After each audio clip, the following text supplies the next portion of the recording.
Mama, take this badge off of me, 'cause I can't use it anymore. It's getting dark, too dark to see.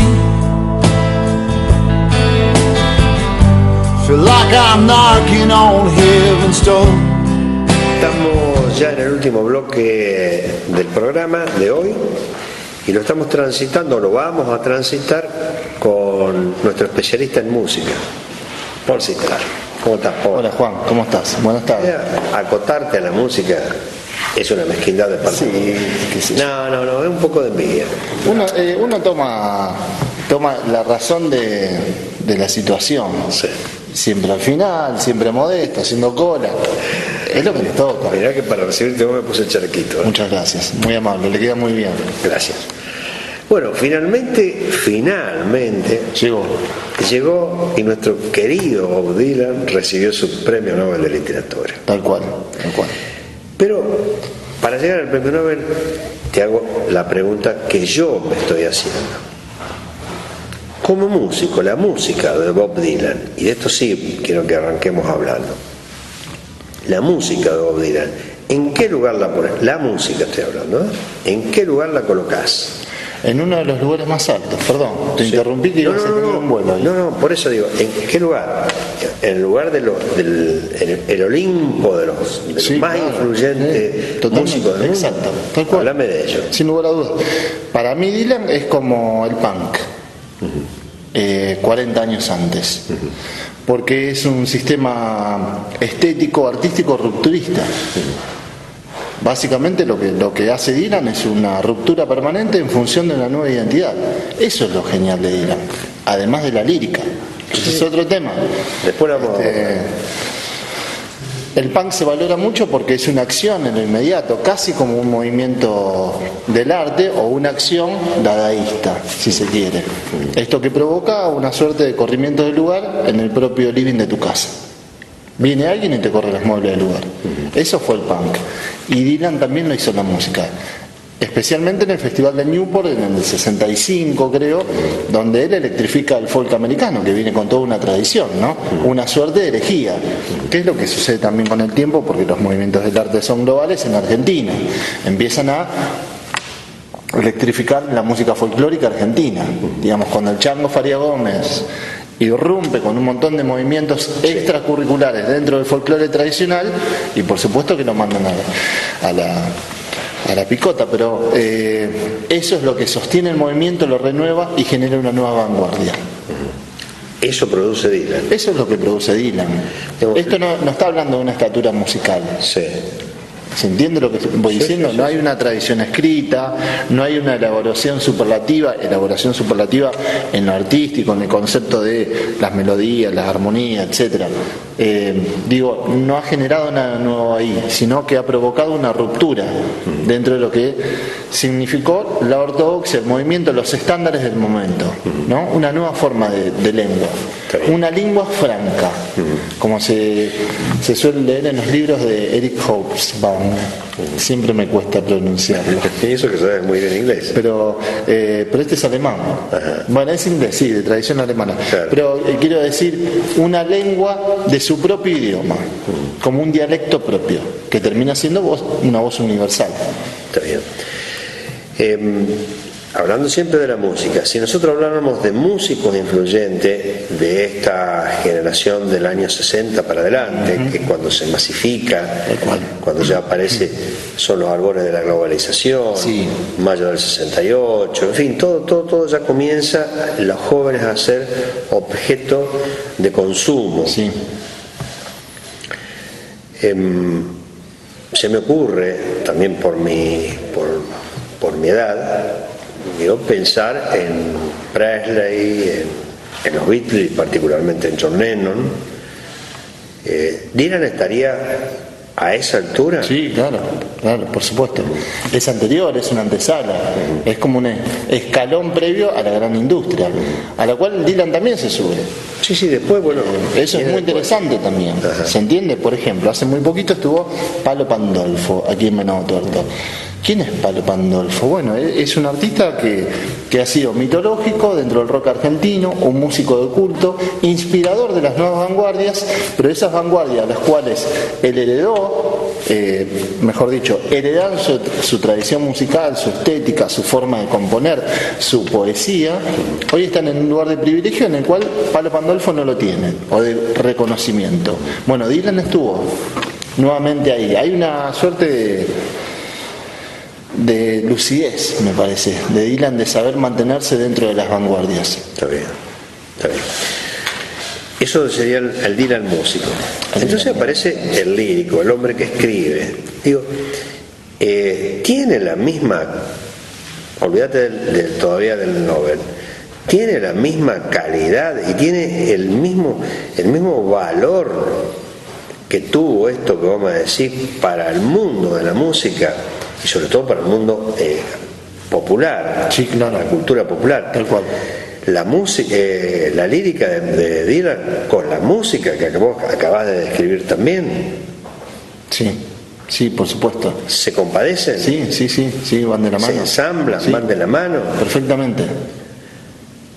Si está esa categoría que vos le das a la música, ¿es la misma categoría que tiene con las letras? Sí, por supuesto, van a caballo la música. Las letras son un podio superior, las letras de Dylan. Hay muchísimos grandes autores, escritores, letristas, líricos en el ámbito de la música, pero Dylan tiene un lugar especial. Hace unos días un amigo me preguntó por qué le habían dado el premio Nobel a Dylan, o qué era lo que tenía Dylan en función de esa valía que eventualmente el mundo no ve. Primero, que es un músico de consumo de lengua anglosajona. En ese sentido, digamos, si uno no utiliza un traductor o no domina el idioma, claro, básicamente se pasa de largo a la música de Bob Dylan. Ahora bien, hay enormes escritores de poesía y tradición musical dentro del contexto de una construcción de una letra, por ejemplo, pero lo que ha hecho Dylan a nivel letrístico es impresionante. Vuelvo al tema del amigo, le mando un playlist, digamos, una lista de temas que lo pueden escuchar ahora por los espacios de internet, por ejemplo Spotify. Cambiaron también las formas de audición. Sí. Y le digo, tomate el tiempo de traducir cada una de esas letras, buscar la letra, traducirlas, y ahí vas a encontrar el peso específico que tiene la potencia y la escritura de Dylan, ¿no? Sí, yo cuando él cumple 30 años, en el 96, le publicaron 30 años en un libro, las letras que había escrito durante esos 30 años. Lo compré en la mítica Babel. Sí. Según el productor dice que yo no lo pagué al libro, cosa que no es cierto. Es probable. No te sumes a lo. Es probable que no sea cierto lo que dice el productor. Que dice el productor. Digo, la importancia de las letras de Dylan siempre fueron reconocidas. Sin duda. Porque si no, nadie se iba a preocupar, una editorial no se iba a preocupar por traducir las letras de Dylan. Sí, por supuesto. Sin dudas, sin lugar a dudas. A mí me parece que lo que ha provocado Dylan a través de las letras es utilizar las canciones como un vehículo para la literatura. Está bien.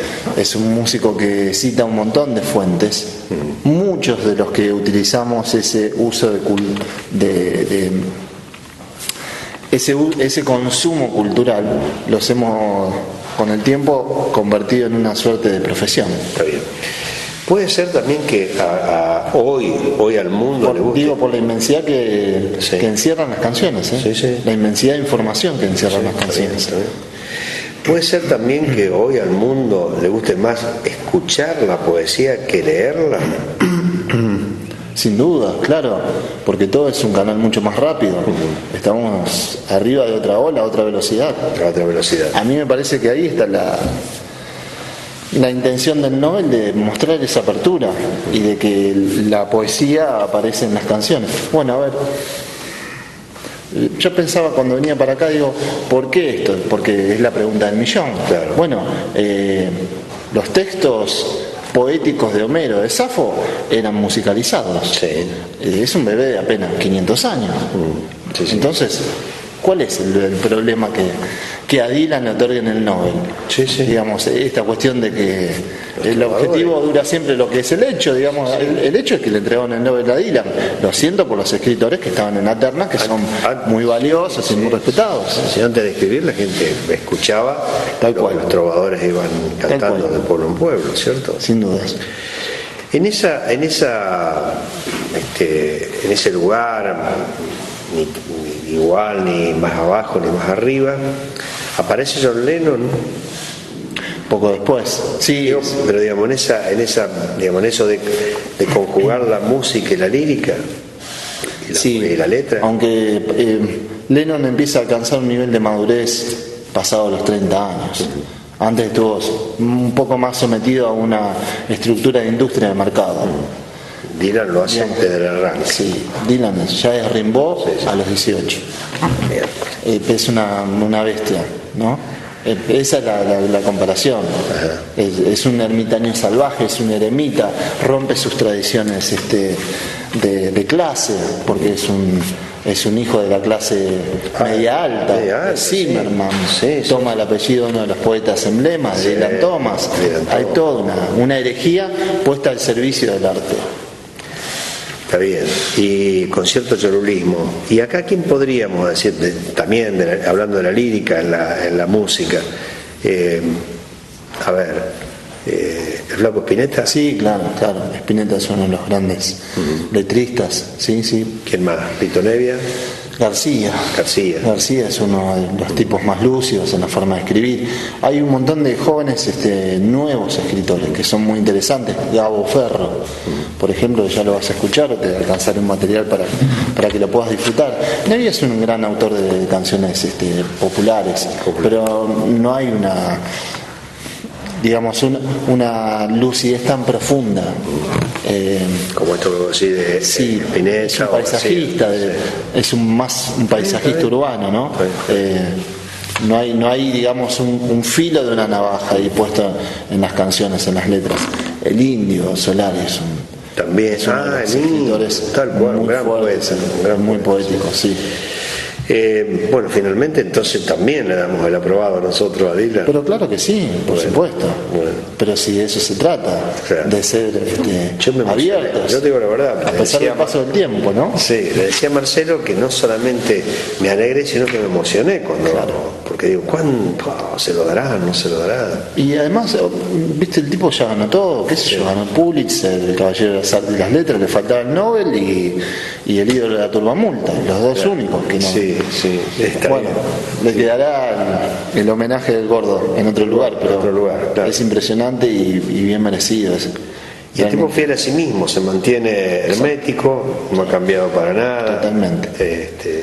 Nos Excelente. vemos la próxima. Chao, hasta el próximo jueves.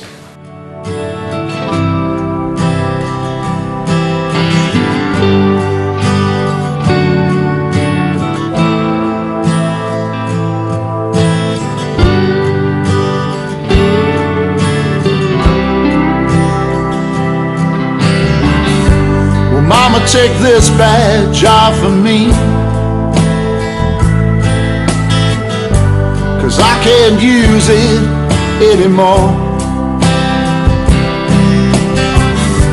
It's getting dark, too dark to see.